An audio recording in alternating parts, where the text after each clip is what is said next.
आने वाले हरियाणा विधानसभा चुनाव को लेकर भाजपा ने बुधवार को 67 उम्मीदवारों की अपनी पहली लिस्ट जारी कर दी है। इस लिस्ट के मुताबिक 9 मौजूदा एमएलए यानी विधायकों का टिकट काट दिया गया है, जबकि कई नए चेहरों को मौका भी दिया गया है।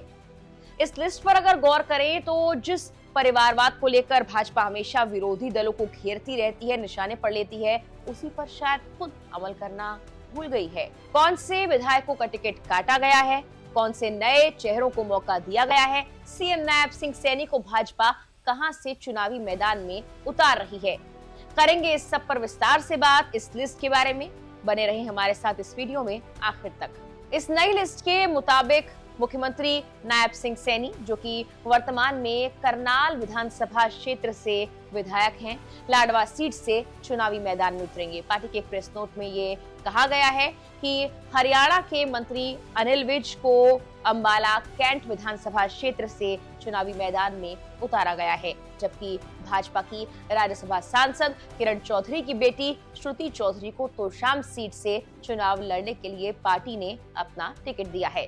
दुष्यंत चौटाला की जननायक जनता पार्टी के विधायक देवेंद्र बबली, रामकुमार गौतम और अनूप धानक को भी टोहाना, सफीदो और उकलाना विधानसभा सीटों पर चुनावी मैदान में भाजपा ने उतारा है। बीजेपी ने अपनी पहली लिस्ट में 3 मंत्रियों सहित 9 विधायकों के टिकट काट दिए हैं, जिनमें पलवल से विधायक दीपक मंगला है, फरीदाबाद से विधायक नरेंद्र गुप्ता, गुरुग्राम से सुधीर सिंगला, भवानीखेड़ा से विजभर वाल्मीकि हैं। इसी के साथ ही कई और कैबिनेट मंत्री और विधायकों का टिकट भी काट दिया गया है। पहली लिस्ट में कुल 8 महिला उम्मीदवारों को भाजपा ने मौका दिया है। इस लिस्ट के तहत दूसरी पार्टी से आए 9 चेहरों पर भी बीजेपी ने दांव चला है, जबकि कुल 25 नए चेहरों को इस पहली लिस्ट में उम्मीदवार बना दिया गया। भाजपा की पहली लिस्ट में 5 चेहरे ऐसे हैं जो 2019 के विधानसभा चुनाव में हार गए थे, लेकिन फिर भी इस बार उन्हें दोबारा से भाजपा ने मौका दिया है यानी टिकट दिया है। इनमें साढौरा से बलवंत सिंह हैं, जबकि नीलोखेड़ी से भगवान दास हैं और इसके अलावा इसराना से भी कृष्णलाल शामिल हैं। नारनौत से कैप्टन अभिमन्यु और बादली से ओम प्रकाश धनखड़ का नाम भी शामिल है। पार्टी ने इन 5 को 2019 में टिकट दिया था, लेकिन उस वक्त ये जीत नहीं पाए थे। अब पार्टी ने इन 5 को दोबारा टिकट दे दिया है। भाजपा ने बबीता फोगाट को इस बार टिकट नहीं दिया है।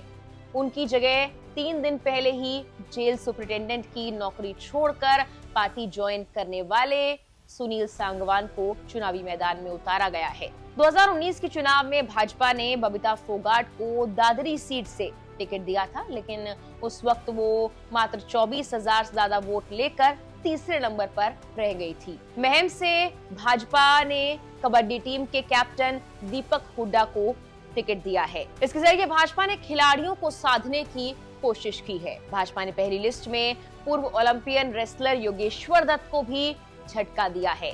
योगेश्वर सोनीपत जिले की गोहाना सीट से टिकट मांग रहे थे।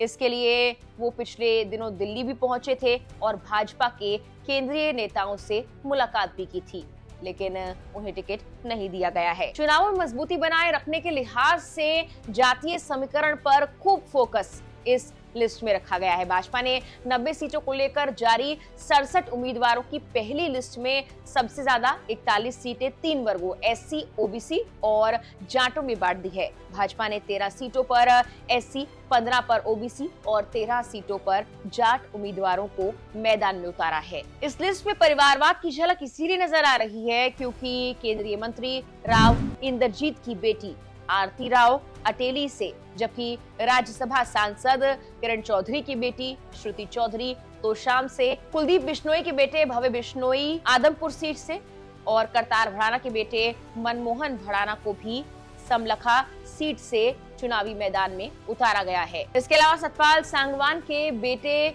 सुनील सांगवान दादरी से उम्मीदवार बने हैं। फिलहाल के लिए इस वीडियो में इतना ही।